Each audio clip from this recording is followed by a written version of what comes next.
하신 거고 또 하나가 이제 쿠팡 문제인데요. 참 질이 멸렬합니다. 지금 보면 뭐 3,500만이나 해당하는 전체 국민들의 개인정보가 털린 사건인데 더 황당한 거는 미국과 백악관의 태도예요. 미 의회 그리고 백악관 특히 트럼프는 18번이나 주식을 사고 파는 방식으로 작년 10월부터 쿠팡 주셨는지 또 이번에 처음 알게 됐어요. 특히 어제 발표된 미국 의회 보고서 이걸 가지고 이재명 정부가 쿠팡을 표적으로 삼고 있다. 이제 이런 보고서가 나와서 아주 일방적인 내용이어서 어제 저희가 뉴미플 기자단 인터뷰를 한 홍익표 수석이 대단히 유감이다 이런 입장을 밝혔습니다. 국회 차원에서 이 쿠팡 문제를 지금 어떻게 해결할 수 있습니까? 청문회는 한번 했는데 저도 대단히 유감인데요. 예. 쿠팡 문제와 관련해서 저희 을지로위원회에서 24년 지난 그 개엄 전부터 쿠팡하고의 전쟁을 선언하고 해왔습니다. 네, 민주당 네, 을지로위원회가 을지로위원회에서 예. 그래 왔던 건이고 최근까지도 그 사회적 대화를 계속 해오고 있는 건이에요. 예. 여기 노동자의 문제도 있고 맞아요. 배달의 문제도 있고 예. 굉장히 다양한 문제들이 있거든요. 예. 그래오고 있는데 최근에는 싹 저쪽에서 돌변해가지고 이제 을지로위원회를 안 만납니다. 사회적 대화를 안 해요. 그 쿠팡이 쿠팡이 지금 하고 있는 방식이 뭐냐면 예. 정부하고 협상 또 국회랑 협상을 통해서 예. 하려고 하는 게 아니라 예. 미국 의회의 로비에서 미국 의회에서 야 너 쿠팡 문제를 예. 한국에서 이렇게 차별하면 그 외에 다른 것들도 나 한국이랑 논의하지 않겠어. 이런 외교 문제로 만들고 있는 거예요. 네. 그것이 지금 재미를 보고 있는 겁니다. 저는 이 부분과 관련해서는 우리가 진짜 분노스러운 일인 거예요. 쿠팡 하고 있는 짓거리들이 네. 너무나 분노스러운 짓거리입니다. 돈은 한국에서 벌고 그 돈을 미국 의회에다가 로비를 주고 네. 그 미국 의원들이 아무것도 모르는 의원들이 그것을 발표를 해요.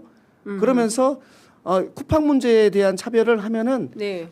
한국과 다른 것들 안 해주겠다라고 하니까 이제 우리 정부에서는 통상 문제로 비화되니 우리 을지로위원회에다가도 쿠팡 문제 좀 조금만 조용히 하고 있어. 네. 온라인 플랫폼법도 좀 하지 말고 있어. 쿠팡 부르지 좀 마라. 네. 이러고 있는 상태. 예. 저로서도 여당 의원으로서 자괴감이 느껴지는 그런 상태에 있어요. 네. 근데 더 심각한 것은 저는 아직 탈팡 진행 중인데 의원님도 탈팡 중이십니까? 저는 원래 아니었고 쿠팡은 아니었어요. 우리 가족들 예. 이미 탈팡을 했습니다. 예. 그런데 지금 정보 유출 한 6개월 정도 됐는데 오히려 이용자가 더 늘었다는 겁니다. 지난해 11월 3,442만 207명과 비교하면 67만 명이 더 증가한 숫자라고 하는데요.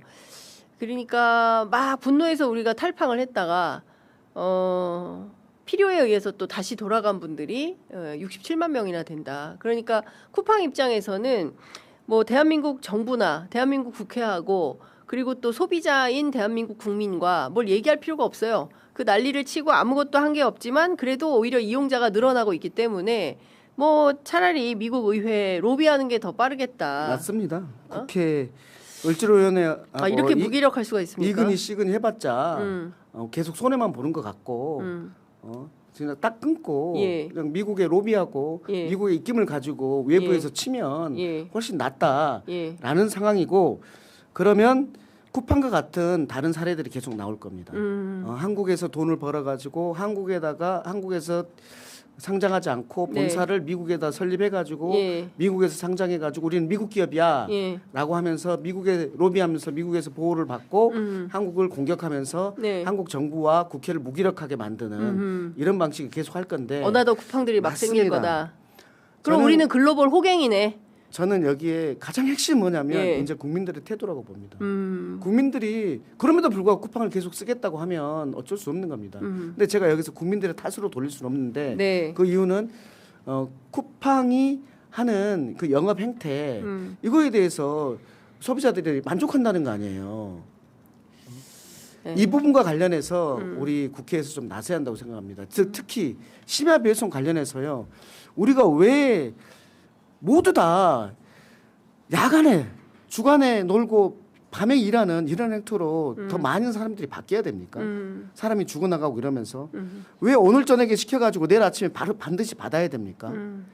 반드시 받아야 되는 그런 소수의 것들, 심야 배송해야 되는 소수의 대상들을 줄이고 그리고 거기에 대해서는 책임을 그러니까 또 비용을 좀 늘리고 그 비용은 노동자들이 순전히 가져가게 하고 이런 방식으로 해서 심야 노동은 좀 줄여나가고 네. 심야 배송의 양도 줄이고 이런 방식으로 사회가 나아가야 되지 않나라는 네. 생각들을 가지고 있습니다. 네, 참 답답합니다. 어쨌든 이제 중요한 것은 국민들의 어떤 뜨거운 연대가 필요한데 이게 지금 하시는 분들은 계속 하시고 계세요. 67만이 늘어났지만 네, 그렇지 않은 시민분들은 저처럼 이렇게 쿠팡을 쓰지 않고 다른 플랫폼 또는 다른 직접 마트 힘들더라도 마트에 가서 물건을 사고 그밖에 다른 앱을 쓰고 뭐 그런 이런 것을 분들이 제가 있어요. 이제 부탁을 좀 드리면서 네. 또 그걸 국민의 탓으로만 돌릴 수 없다고 하는 그렇습니다. 이유는 뭐냐면 우리가 온라인 플랫폼법 온라인 플랫폼에서 독점 규제법이 있습니다. 네. 온라인 상에서의 독점 규제, 예. 온라인 상에서의 공정 거래 예. 이렇게 있는 건데 예.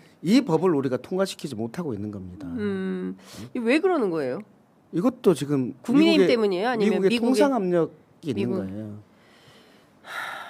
미국의 통상 압력, 네. 미국하고 연루돼 있는 게 너무 많네. 연관돼 있는 게 너무 많아서 이게 참 어렵네요. 네. 네, 쉽지 않습니다. 그러니까 그것을 이제 저희 을지로나 이런 데서 이거 해야 된다고 막 주장하다 보면 야 너는 외교 문제와 관련해서 속 없는 놈이다.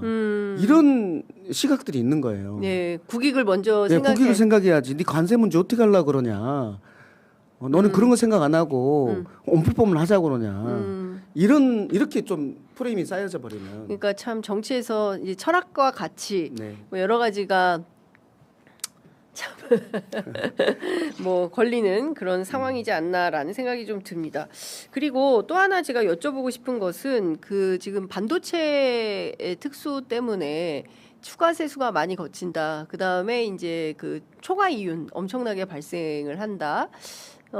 그런데 내 주머니는 그리고 나의 주식은 늘 파란 나라고 나하고는 좀 상관없는 딴 나라 얘기고 그리고 돈이 있어야 주식 투자할 텐데 주식에 넣을 돈도 없고 뭐 이런 분들이 꽤 많아요. 을지로위원회에서는 이제 그런 분들을 위한 뭔가 새로운 대책 그러니까 모두가 더불어 잘 살 수 있는 삶 너무나 양극화가 심각하니까요. 그걸 조금 해결할 수 있는 방법에 대해서도 고민 중이실 것 같은데. 네. 그러니까 양극화가 심화되면 이제 어려운 사람들을 살리기 위한 복지 재정이 많이 들어갈 수밖에 없잖아요.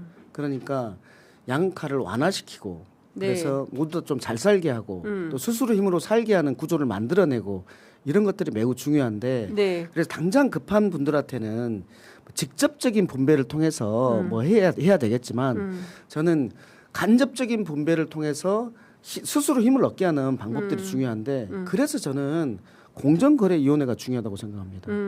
공정거래위원회가 제대로 하면 간접 분배를 하게 만드는 거거든요. 대기업이 중소기업을 착취하는 것을 막으면 네. 중소기업에 살찔 수가 있거든요. 예. 중소기업에 살찌면 중소기업에 근무하는 노동자들의 월급이 올라가거든요. 이런 것들을 통해서 저는 간접적인 분배가 일어날 수 있다고 생각하고 그래서 독점을 규제하고 공정거래를 만드는 이 경제구조 이것이 저는 핵심이라고 봅니다. 이것을 해내지 못하면 그냥 돈 많이 버는 사람들한테 세금 많이 걷어서 정말 어려운 사람들한테 나눠주는 직접 분배 이거밖에 없어요. 이것으로는 한계가 있을 수밖에 없습니다. 네네. 그래서 이것은 한계고 너무 급한 사람들한테는 그럴 수밖에 없지만, 없지만. 공정거래를 이루어서 독점을 규제하고 공정거래를 이루어서 경제민주화를 이뤄내는 것 이것이 저는 핵심이라고 생각해요. 그 최근에 이게 제가 을지로위원회의 핵심 목표예요.